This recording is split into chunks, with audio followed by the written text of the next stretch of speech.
Hi, everyone. Welcome to this episode of the Professional Book Nerds podcast, sponsored by Overdrive. Today's episode, I have a very special guest. We have Rebecca Ross here to discuss her new book, Ruthless Vows. Welcome, Rebecca. Hi, thank you so much for having me.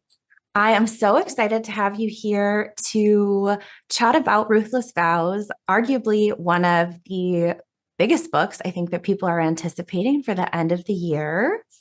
Yeah, which is exciting and scary at the same time, knowing how many people are looking forward to it. I don't think I'd ever experienced something like this where people were just like, how can I get an arc? How can I get an arc? And we even moved the pub date forward. So it was supposed to publish a year after Divine Rival. So this upcoming April. And my publisher's like, hey, let's bump it. Let's bump it sooner. And I was like, okay, let's do it. So yeah, it's the holiday gift that everyone, I think, is going to expect. So this comes out December 26th. Can you tell our listeners a little bit about where Ruthless Vows picks up? Yes. So Ruthless Vows begins, there's about a 2-week gap between the epilogue that happens in Divine Rivals and where Ruthless Vows begins. So I don't know, do we want to spoil Divine Rivals in this chat, or do we need to keep it completely spoiler free?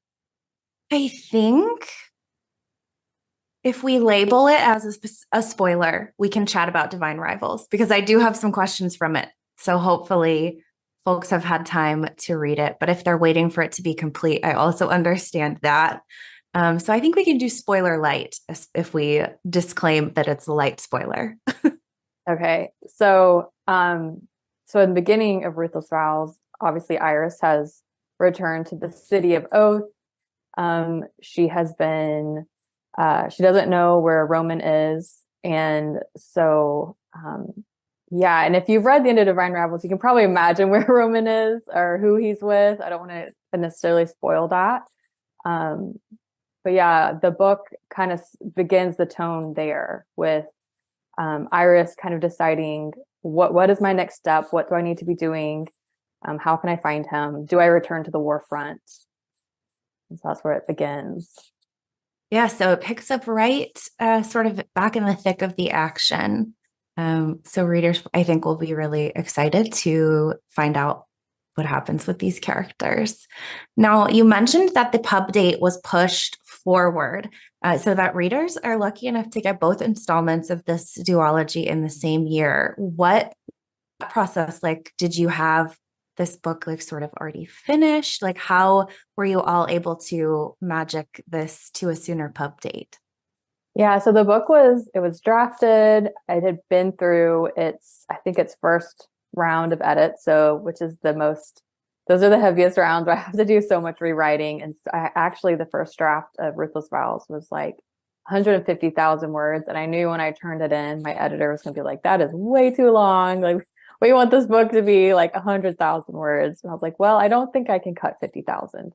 I did end up cutting, I think I got it down to 120,000 words, but you can just imagine the amount of stuff I had to cut out of the first draft. But yeah, so the book was basically complete. I think it still needed to go through copy edits. And when they brought the idea to me, and again, I thought like, what? Like, the day after Christmas, that is such a weird pub date. Like, at first I was like, I don't know about this. But then the more I thought about it, I knew so many readers had either read an arc of Divine Rivals, which means you have to wait extra long for the sequel. And then some readers had just picked the book up. And it is nice when you do have the ability to publish books in a series close. So that it does. I mean, I get it as a reader. You don't want to be waiting a year, sometimes even more than a year.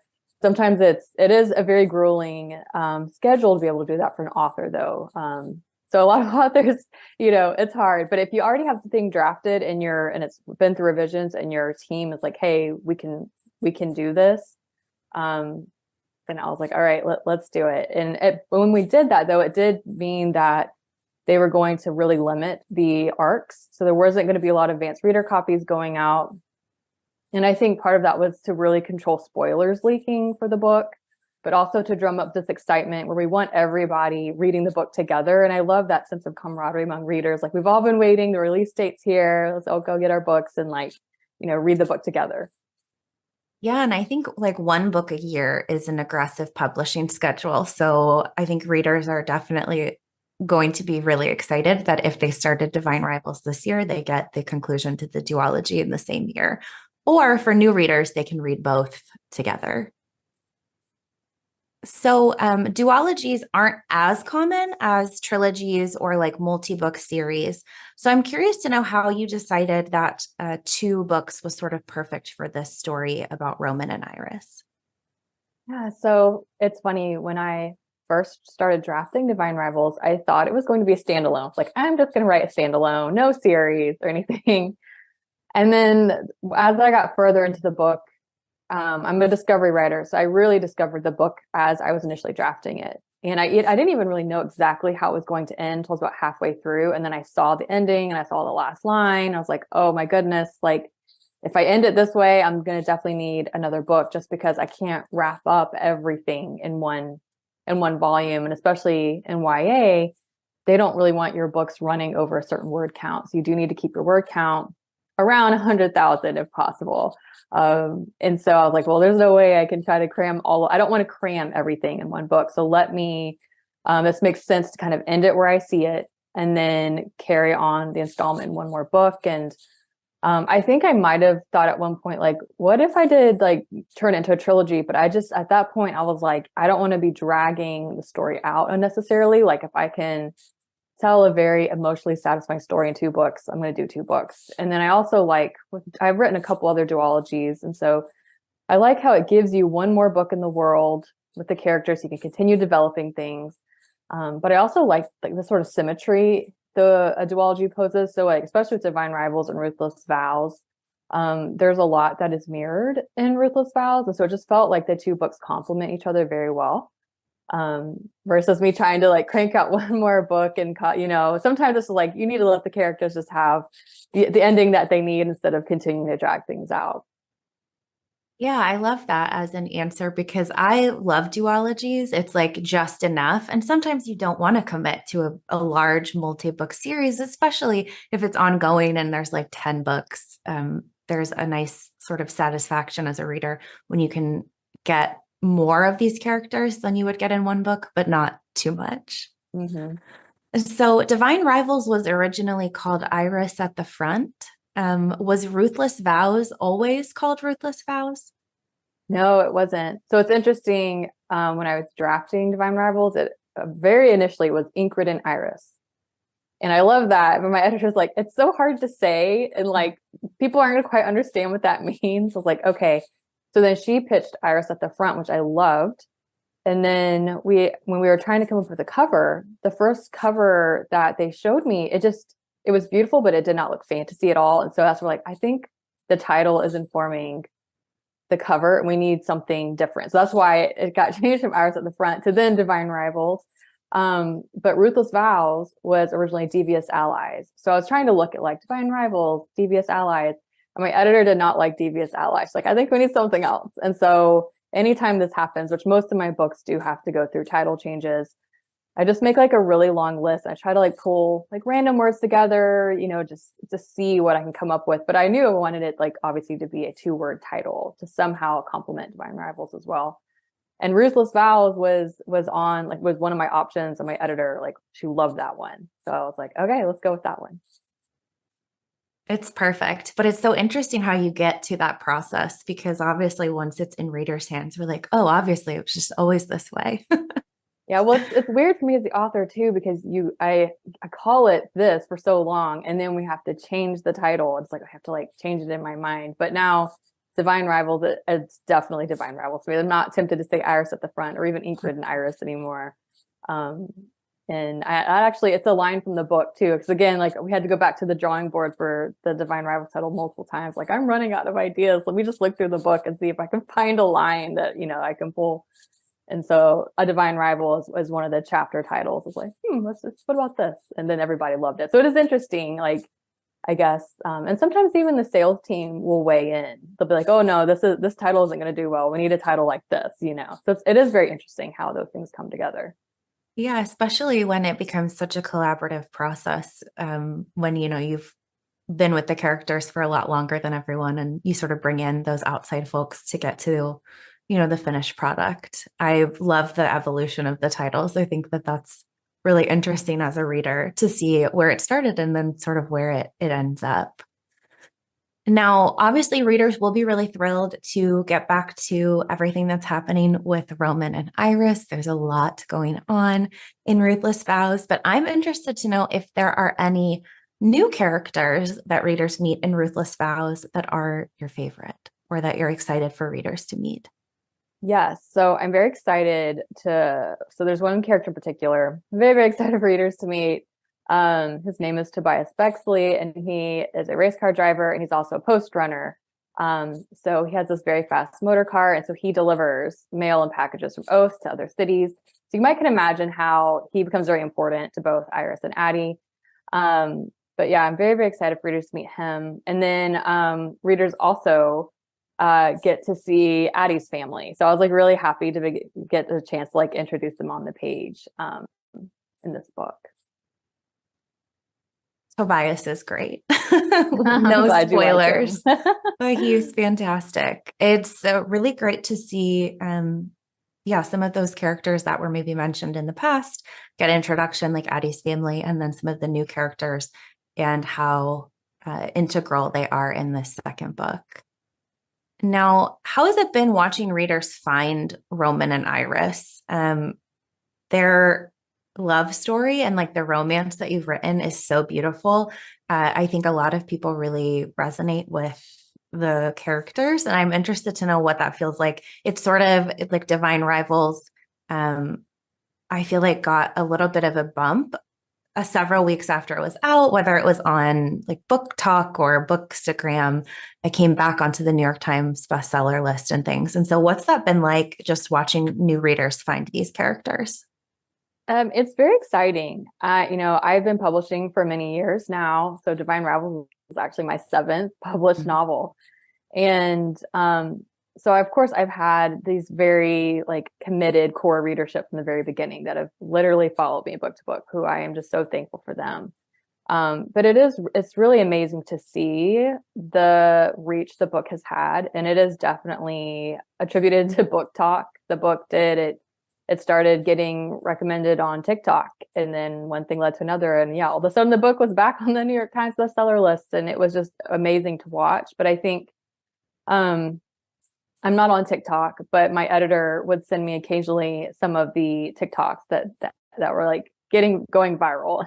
And it was just like amazing to watch like readers' reactions. Like there were some people that were like, filming after the book, and they're just sobbing, they're crying, they're heartbroken. I was like, oh my goodness, like just seeing readers' reactions and just how much they love the book, it means a lot to me. And I think it kind of proves that if you read a book and love it, please do recommend it. That's one of the most powerful things you can do as a reader, is recommending it to another reader, because it is like this organic way for a book to get discovered. And so yeah, I love it. I think it's been amazing. I feel very humbled by it. I love seeing readers. They'll do like these really beautiful edits or aesthetics on Instagram with Iris and Roman, and it's just like so stunning. And they'll pull quotes from the book, and so I always love to see that.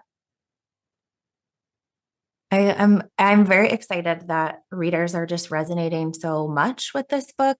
You've written something that is so romantic, for lack of a better word. It's just like the swooniest duology I think I've read in a long time, where you really feel the power of words for both the letters that they're writing to each other and then the story that you've written about these characters. And so I'm wondering how you get in the headspace to write the letters from Roman and Iris, and if that is different from the sort of headspace of you writing the rest of the story. I don't really remember. It felt very seamless when I was drafting the book. It was it was one of these stories that was just a joy to write. Like I remember being completely swept away by it when I was writing it back in 2020. And it really was a story. I told myself, I want to write something I want to read, and I want to read something very romantic. I want to read about something where even when the times feel very dark and sad and overwhelming, or if you're going through grief, like there's still hope and joy to be found. And again, like watching these two young people fall in love for the first time. And You've Got Mail is one of my favorite movies. So I always knew one day I was going to write a story about two people who fall in love through letters, even though they don't like each other in real life. So um, I think when I was writing it, again, it just felt very seamless when I was bringing their letters like into the mix.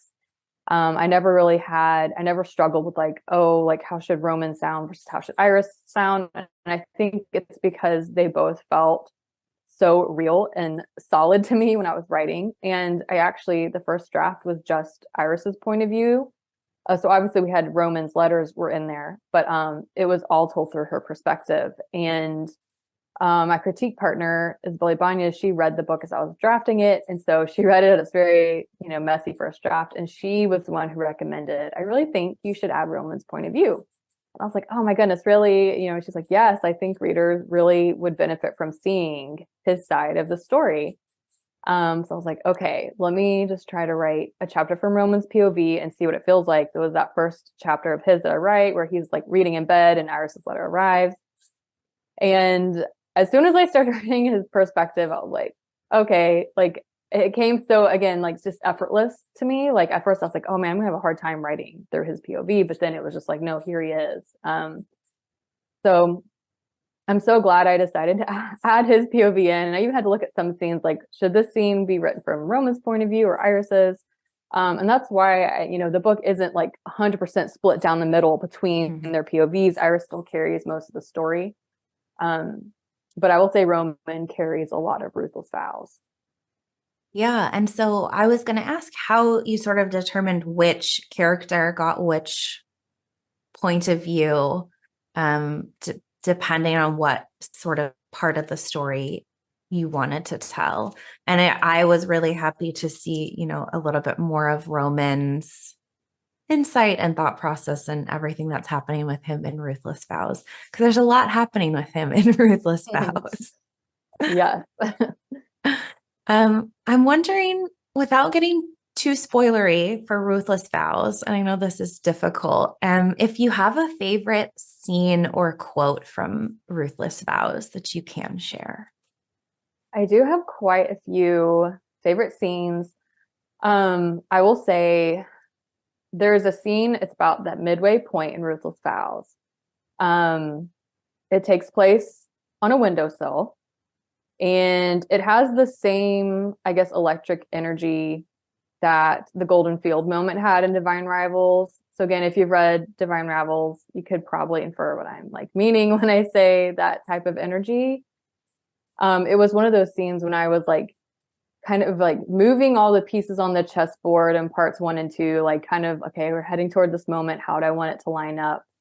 And so I remember like getting closer and closer to it, just how exciting it was. Like, and again, like that when I was writing the Golden Field moment in Divine Rivals, it was just like, I don't know how to describe it. It just felt, I don't know. It was just incredible to write. I think I just was feeling a lot of emotions that the characters were feeling. I do have quite a few quotes. I think one of my favorites is write to me and fill my empty spaces. I think when I wrote that line, I'm not going to say who says it. It's obviously either Iris or Roman. But when I first wrote that line, I was like, oh my gosh, it just kind of felt like a way to describe Ruthless Vows in one sentence, maybe. I don't know. Just like all the longing and the angst and again, like the power of words, like you mentioned earlier, the book is very much about just like the power of stories and letters and words and how they shape us and mold us. And so, yeah, how do I say that? Hopefully that's not too spoilery. I don't think so. And I think it will, excite readers even more, I think, to be able to experience that scene when the book comes out in a month-ish time. I'm interested to know, and you might not have an answer for this, just how do you write such sort of like lush and romantic stories? Yeah, thank you. No, that means a lot. I don't know how I did it. No. Um, I think as a storyteller, I'm always very, very interested in character. So I'm very character driven, which means I really like to delve deep into emotions and like think about, when I'm writing a scene, um, how can I bring emotion to the forefront, or how can I, how is this scene, like what emotion is it rooted in? And then I just naturally have always had like a very like romantic sensibility. I think I'm an Enneagram 4. I don't know if you're aware of what the Enneagram is, but it's a personality test that you take, and there's 9 different personality types. So sometimes I always like talk about this, and some people are like, oh yeah, I know. And then others are like, what did you just say? But if you're interested, it's the Enneagram, and it's spelled with an E. But I'm a type 4, which means I think it is like I'm quite in tune with my emotions. Like it's the type where you could like look out the window and see like the rain falling and just get like a feeling just by looking out the window and seeing rain and like fog. Like, so I think when I'm writing, I just kind of draw on that. Like, how does even like romance between like the landscape and the setting and the characters, romance between the characters, and not necessarily all like when you talk about romance, not necessarily just like, how you mainly think of romance, but again, like our connection to different things in the world. And, but also I think I really like, and this is really true with Divine Rivals, like watching 2 characters, um, like slowly open up and be vulnerable with each other. And I think that's why Divine Rivals is so interesting to write, because Iris and Roman, they don't, they're rivals in real life. They don't like each other. They might have a little bit of that tension where they are kind of drawn to each other, but they're like, oh gosh, I can't stand this person because they're trying to take what I want and what I need. But then giving them a way to, again, like let their armor down, like be vulnerable through letters. And so it just shows how powerful that is, when you're able to make those connections, and then how it deepens the connections. So yeah, I think, I've just always, I think I grew up reading like Jane Eyre is like one of my favorite books. And I feel like that book has a very romantic feel, again, like with the way Charlotte Bronte writes, like, just the landscape and what goes on in that book. Like it's just this very, it was one of my favorite books. So I think people like Charlotte Bronte, Jane Austen, Tolkien were huge influences of mine. And I also really, really love Melina Marchetta. She is an Australian author, and I think she is one of those authors who really knows how to write characters and their emotions, and making them messy and not making them feel like, oh, like, because life is messy. So I think when we see that in our characters, we see them being flawed, but then we still love them. We see them grow. It's like really rewarding as a reader. I think that that's wonderful. And the impact of the words that you've written, I think that's why readers just resonate, because you feel all of the connections that these characters are sort of going through. And so, while obviously one of the central points of the book is the relationship between Roman and Iris, there's also a lot to be said for the connection that these characters have to their siblings and to other members of their family. And so I'm interested in why you wanted to delve a little bit into those maybe tricky sibling relationships that we sort of see with Iris and her brother Forrest, and then Roman and his sister. Mm-hmm. So I always love writing about family. I try to always have family involved in some way in my stories, just because I think it's really fascinating. It's really interesting to even look at the family like we're born into and the family we choose. But I think with Iris in particular, with her and Forrest, I really needed to have this strong motivation for her. As far as, first of all, why is she writing these letters? And kind of looking at it like her brother's missing at war, she hasn't heard from him. Writing is a way for her to deal with that worry and fear. It's like, if I'm writing to him and these letters are disappearing, they're reaching him, and I can keep going, it's going to be okay. Which I think as a teen, I did very similarly, right? Like I kept a diary, I'd like write it every day. And I don't do that anymore, but I'm like really impressed, like looking back, like, man, I wrote a lot, kind of processing things.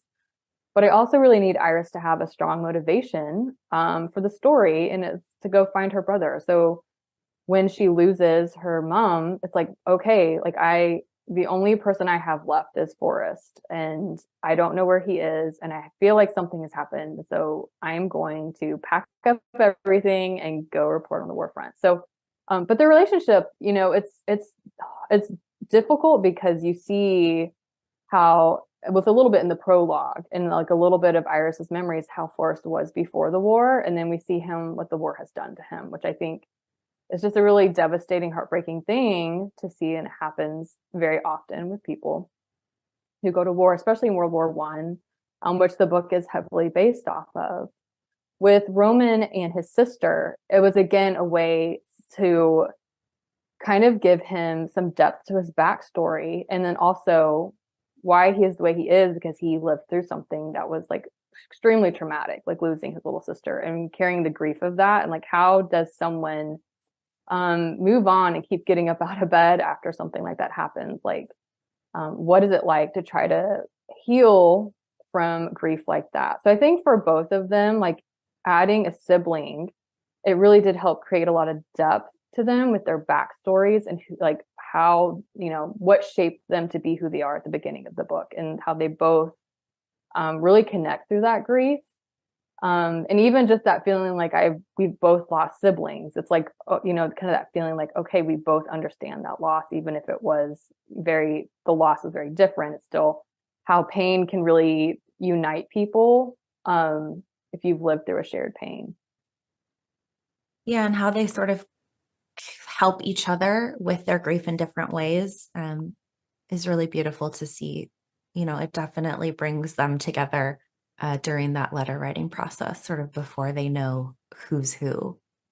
And both characters, I think, have changed a lot since Divine Rivals started, but particularly I want to ask about Iris, because it feels like she's really grown and changed in a relatively short amount of time.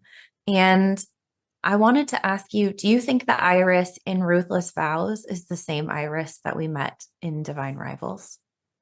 I don't think so. I think you're right. She definitely has undergone some changes. There are scenes in Ruthless Vows that I was writing for her that I was like, oh my gosh, I'm like so like proud of you, because what you're doing is so brave. Like I couldn't do it. If I were you, I would be like, no, I can't do it. And here she is, just taking on these challenges and just being very determined, being very brave, and also kind of thinking on her feet really quickly and being clever. And not that she wasn't those things in the beginning of Divine Rivals, but I think we see her in a place where she is very much almost like she feels a bit like muted, in a sense. Like she's kind of still figuring out who she is. And also, she's just dealing with a lot of things that she doesn't have the luxury of being able to figure out who I am, because she is taking care of her mom. She's had to drop out of school. She doesn't know who her brother is. She can't pay the electricity bill. Like all these like very pressing needs on her. But I do think she's grown a lot. Just the things that she goes through by the end of Divine Rivals, and then where she ends up at the end of Ruthless Vows, you can definitely see how much she has changed. She's one of my favorite characters I think I've ever read because of the evolution of her. I think that that's spot on, that you sort of feel proud of the way in which she's sort of putting herself into these situations to do. I'm like, I can't spoil it, to do things that, hopefully have a positive outcome. Now, the gods in this book, Dacre and Enva, I don't know if I said that correctly, are very much sort of in the periphery of Divine Rivals. We get some stories about them, some of the myths, but they're sort of very much on the fringes, influencing the things that our main characters are going through. But in Ruthless Vows, we get a lot more close up with these characters. How did you sort of decide on their mythology, and then how much you would bring them in to Ruthless Vows? Yeah, so I knew that they were going to play a very big role, or come more to the prominence in Ruthless Vows. I think with Divine Rivals, I know some readers said, like, I wanted to see more of the gods, but I wanted to write a story about two humans, and like filtering what war is like through their perspective instead of bringing in the gods very quickly in Divine Rivals. Like this is very much about two young people and like their experience, but then things start opening up as we know by the end. And so it's almost impossible. Like the war is spreading, like things are shifting and changing. So all of a sudden, these myths, which have been like highly controlled and like the propaganda going on about the gods and like people just not knowing, like I almost wanted the reader to discover these myths alongside Iris and Roman. Like this knowledge has been held back and controlled, but here we are, we have these myths coming out to really show the true natures of these gods who feel almost like they are in the peripheral. But now they're very much in focus in Ruthless Vows, and we're having to like, stand face to face with them. But I think, I really enjoyed like developing the myths of the gods. I think it's one of my favorite things to do when I'm world building. And but I do think there was still a lot as I was writing Ruthless Vows, like kind of like delving in deeper on certain things, or things took me even by surprise, like when I was writing the book, which is always just a very exciting thing. And that's what makes storytelling feel like magic. It's almost like my subconscious was leading me somewhere. And then all of a sudden I was like, oh my goodness, like if I had tried to sit down and outline this, I would have never come up with this. But when I was writing in the moment, here is this revelation or the scene that I would have never planned on. But I am very excited because I know there's still a lot of questions that like readers are wanting to know, or they're just wanting to like see more of Inva and Dacre. So you are definitely going to see them in the book and in Ruthless Vows. I loved their place of a little bit more prominence in this book because they're really fascinating. And I think that you gave readers just enough in Divine Rivals to sort of pique their interest. And it was really, really cool to hear more about them in this book and sort of see them have a little bit more place of prominence with Roman and Iris. And I wanted to ask you, this is something I ask a lot of authors because I love the cover art. I love cover art on books. I do think it's really, something that draws readers in if they don't know anything else about the book. And so I wanted to ask you about the US cover of these books and then also the UK covers, because they're both beautiful but very different. And I wanted to ask you how those sort of cover designs came to be. Yeah, no, they are very, very different from each other. It's always very interesting to me to see the difference between US and UK covers. Sometimes it's more subtle, but sometimes it is like drastic, like these two. So with Divine Rivals, the US edition, it took us a while to find that cover. And I think I mentioned earlier, like when the book was called Iris at the Front, like I saw a cover sketch that looked almost like a contemporary novel. Which again was beautiful, but I was like, where are the magical elements? So when a reader looks at this, like they know this is a fantasy book. And that's why when we changed the title, there was another mock-up that I saw, and there was like a big harp on the front. And it was beautiful, but I had just written River Enchanted and Fire Endless, and there were harps on the front. So it's like, okay, obviously I have a thing for harps because harps keep showing up in my books, but I didn't want to confuse readers with having another harps. It's like, and I really, really wanted somehow like have the typewriter incorporated in the cover. So I went back to the drawing board. And so then when they showed me the mock-up for what became the cover, I was like, yes, that's it, because it has the typewriter keys, which some people might notice right away. Some people might be like, what is that? And then when they read the story and realize the significance of the typewriters. But then I also love how the flowers almost like make a claw, like the way the stems are, it kind of has this claw like look about it. So it has a little bit of a sinister feel. But yeah, I thought it was beautiful. I loved how the flowers are incorporated. It just has a sense of like magic and mystique. Now with the UK cover, I remember my editor over there was like, we really feel strongly about having an illustrated cover. And this is the mock-up. So they showed me an early sketch. And I was very surprised. It's like, oh, like I was not expecting at all for them to do an illustrated cover like that. But I think it lends itself to the sense of nostalgia. And, it is like some people do like to have characters on the covers. They want to see the characters. And I think it is like very sweet to see Iris and Roman, they're on the cover. And then to even see how the cover in Ruthless Vows, like how they're kind of back to back and on the first cover, and then they're facing each other.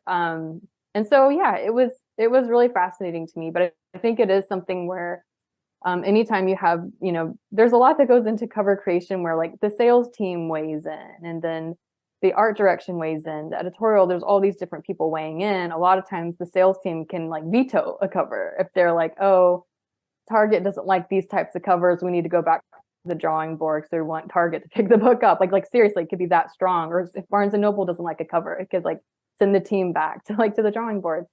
But you do have to kind of trust your team. And so with the UK again, they're like, we feel very strongly having an illustrated cover will appeal to a lot of our readers. And so that's what they did. And so it is nice. I mean, I like how you do have options. If you don't want characters on the cover, you get the US. If you do want characters on the cover, you get the UK. Yeah. And I think it's really fascinating that in the case of these books, the covers are so different, but they're both perfect. So like they both make sense. So in the case of like someone like me who's just a hoarder, I will have both. It does make it nice because then you have a bunch of covers to collect if you feel like it. Exactly. Speaking of which, there are also a couple of special editions of this or exclusive editions. How did that feel just to know that there are, Fairy Loot, Owl Crate, and Barnes and Noble were after, doing something special for these books? Yeah, no, it was really nice. I've definitely worked with Owl Crate before with some previous work. It was my first time with Fairy Loot, and that was definitely on my bucket list to one day be featured by them. And then I had never had a Barnes and Noble exclusive, so that was also really, really exciting. And I think with the Barnes and Noble too, it'll be nice if you want like your Divine Rivals and Ruthless Vows covers to match more in color scheme. And so yeah, it was really exciting. And I think again, really fascinating to see like Owl Crate's edition is very, very different from Fairy Loot's, which Fairy Loot used the same artist, Kelly McMorris, to do she did the UK standard and the Fairy Loot. So it's really neat that you see her art across the board. So it's really beautiful and you can like line them all up. I do know that it's been, some people were selling these editions for a lot of money online, which I feel awful about for people who maybe missed out on getting them in the boxes and now want them. But I do think I've heard both Fairy Loot and Owl Crate say they have no plans to reprint. But very happy they're making at least a matching set. So they both have the Ruthless Vows coming out very, very soon. So if you have the first books in those series, you can get the second one to match. It's very exciting. And I always think it's really cool that hopefully then readers have some options where they can find the cover or the color scheme that they're after or collect them all if they so choose. Yeah, I always love, sometimes I'll get tagged in a photo and someone has every single edition and they just lay them all out. And it's really fun to see. It's really cool. I'm like, how do we, I did actually look because the Fairy Loot edition is stunning, but right, it's sort of on the resale market for several $100s because everyone that has one is not going to give it up. Yeah, I know. I hate that, but what can you do? It's a beautiful edition, especially with like the little envelopes on the spine. But yes, if folks want the new one, keep an eye out for that. Now, you are going on book tour for Ruthless Vows in the new year. What are you most looking forward to for the upcoming book tour? Goodness, I think just, getting to meet readers and sign books. I will say a couple of my tour stops have already sold out, and which really kind of shocked me that they sold out so quickly. But I think like one of the things, I just was recently at Y'all Fest, which is a very big young adult book festival in Charleston every year. And I remember like I wanted to be able to like let readers who've been waiting in my signing line for hours, like be able to get a photo with me and then maybe able to sign and personalize all their books. And it got to the point because there were so many and I was so limited on time that I couldn't take photos. And then I'll have to be candid. So, like my face is like weird in every single photo because I'm like talking or whatever. And then I could only like personalize, I can only sign like a very limited number. So my hope with the tour is that even though there's going to be like a lot of people there to make sure like everybody can get a picture, like if you want a post photo, we can get it like a nice photo where I'm like actually smiling at the camera. And then of course, like be able to sign a personalized Divine Rivals and Ruthless Vows. I'm not exactly sure like if bookstores are going to be limiting as far as like how many I can sign, again, just because I know we want to keep the signing line moving. But anyways, I think I'm just very excited for that. Like just to finally like be able to meet readers. I think I was just really blown away by how excited everybody was about this tour. I'm going to a few places I've never been before, which is also really, really fun. But yeah, I think hopefully if there's like no inclement weather, because it is January, so it's like we'll see what happens. And like no sickness or anything like that, you know, hopefully it will be like a very fun tour. I hope so. And I think it's always so fun when, you know, readers can interact with authors on a little bit more of a personal up close setting. And so listeners, if you're interested in seeing Rebecca at one of her tour stops, we'll make sure to link her site or her social media so you can see if she'll be near you. Now, do you think we'll hear from Roman and Iris again, or are you satisfied with where things leave off in Ruthless Vows? So I'm very, very satisfied with how I left it. And I know like I've had readers ask, is this a happy ending? Is this a happy ending? I think people are so scared. And I don't want to like outright say one thing or the other, but if you've read my other novels, I think you know my track record by this point, like how I like to end books. So I will say I was very, very happy with how Ruthless Vows ends. So yeah, that is I would say Iris and Roman's story is just going to be 2 books. Perfect. And I know we're talking about Ruthless Vows. It comes out in a month. It's not even in readers' hands yet. But I'm interested to know if there's anything that you're working on currently that you can talk about. Yeah, so I do have a few things lined up. I can't say really much more than that at the moment. I am currently drafting my next YA. It is like a completely different world, new characters.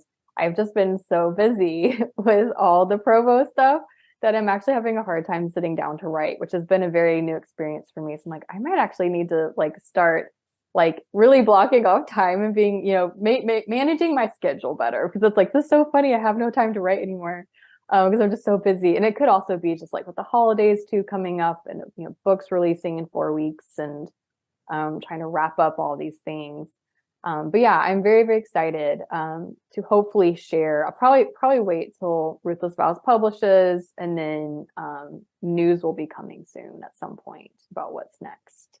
Okay, so we can hopefully expect some news in the new year. I know in publishing, we always get so far ahead, like Ruthless Vows isn't even out yet. And I'm like, okay, what's next? Well, it is hard too. Like you like have a deal or some exciting news and you have to wait months and months and months before you can announce it. It's so funny, like with publishing. Like again, sometimes authors like they'll just have to hold exciting news literally for like 6, 7, 8 months before you can like, you know, tell people. But that's just how it is. Yeah, it's really bizarre with all the timing, but I know readers will be excited whenever they hear news of something else. Now, to wrap us up, I'm interested to know if there is one song that reminds you the most of Ruthless Vows, because I know music is a really important part of your writing process. So there are 2 songs, and one is, so this is like a confession. I am not a Swiftie. Like I do like Taylor Swift, but I'm not obsessed with her music or anything. But I had so many readers mention The Great War to me that I was like, and I listened to it, I was like, yeah, I can definitely see how this song really embodies like Iris and Roman's journey. So I would say The Great War, but then there's also Hans Zimmer is probably my favorite composer. And I listened to it's funny, I listened to the song a lot when I was writing Divine Rivals, and I listened to it a lot again when I was writing Ruthless Vows. And it's the Supermarine from Dunkirk. And it's a very long, very intense song. And it's really only the last 2 minutes that I like to listen to. Just because it kind of envisioned, like it's like almost like the climax of both books go along with that song. There's like this organ that's playing, and it's just like the tension keeps like rising and rising, rising when you're listening to the song, where it almost takes your breath away by the time it's over. So again, that's like a very odd song to choose, because again, it's super intense. But The Great War and then Supermarine, I would say, are the 2 songs.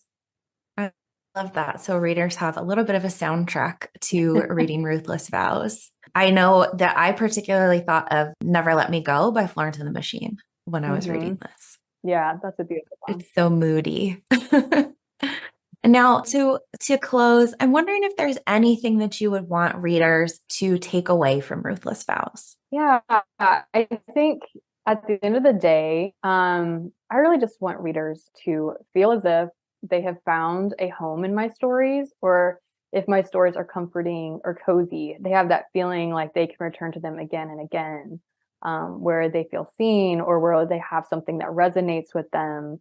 I think I've had, especially with Divine Rivals, I was really surprised by how many people reached out to me to tell me the grief portions of the book really resonated with them, whether they had just lost somebody or lost someone very close to them years ago, and like seeing the portions on grief and how the characters like speak of it and move through it was just like I guess like a light in a dark time for these readers. And so I just feel like it always makes me cry when I get a message like that, because it really makes you realize this one little book that I wrote by my, alone in my desk, I never knew if it was going to see the light of day. It's now on so many bookshelves and it's found a home with so many readers. And so I think that, to me, honestly, is the best part about being an author. And what a perfect thing to end on. Thank you so much, Rebecca. It was absolutely fantastic getting to chat with you about Ruthless Vows. Yeah, thank you. Thank you so much for having me. Readers can sample and borrow the titles mentioned in today's episode on overdrive.com, and our library friends can purchase these titles in Marketplace. Professional Book Nerds is proud to be an Evergreen Podcast signature program. To learn about other Evergreen podcasts, visit evergreenpodcasts.com. Our podcast is produced, recorded, and edited by Emma Dwyer and Joe Skelly and presented by Overdrive. To learn more, visit professionalbooknerds.com.